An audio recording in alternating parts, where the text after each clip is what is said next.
Mambo matano ambayo unahitaji kujua kuhusu kubalehe au puberty. Kwa wasichana wengi, kubalehe au puberty inaanza kati ya umri wa miaka 8 na 14. Lakini kila msichana ni tofauti na hiyo ni sawa au kawaida. Jambo la kwanza, nitajuaje kwamba nimeanza kubalehe?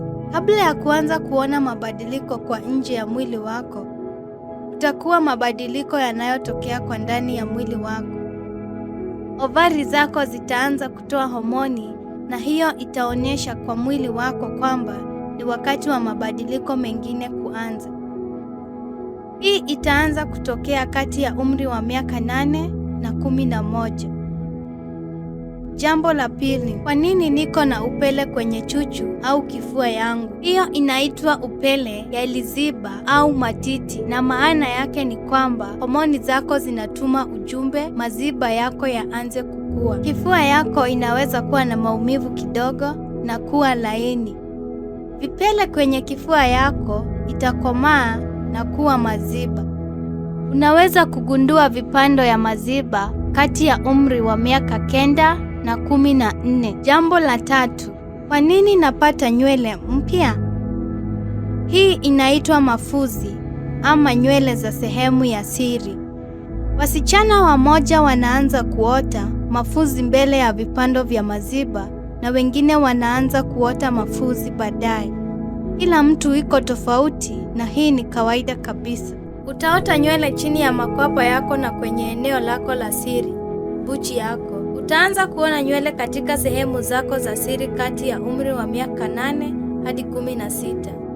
Jambo la 4, hii maji nyeupe kwenye chupi yangu ni nini?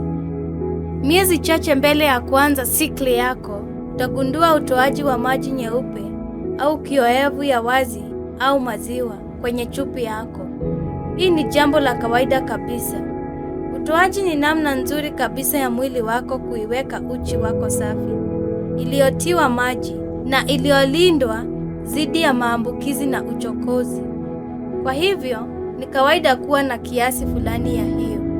Jambo la 5, nitapata hedhi yangu wakati gani? Wakati unapokuwa umekuwa na vipando vya maziba, nywele za kiuno na unagundua utoaji, ni alama kwamba utapata hedhi yako karibuni. Kumbuka, sio ya kukimbilia. Na wakati yoyote unapata hedhi yako ni wakati inayofaa kwako. Utafikia urefu wako kamili karibu na umri wa miaka 16. Mabadiliko ya hisia inatokea wakati wote wa kubalehe au puberty. Kwa hivyo unapojisikia kuchangamka dakika 1, alafu unataka tu kulala dakika inayofuata, usiwe na wasiwasi. Muda mzima wa kubalehe, kutoka mwanzo hadi mwisho, inaweza kuchukua hadi miaka 5. Na mabadiliko inatokea wakati tofauti kwa kipindi kifupi. Kumbuka, jinsi mabadiliko haya inatokea haraka na jinsi mwili yako itafanana ukishamaliza kubalehe au puberty ni kitu ambayo mwili yako pekee inajua.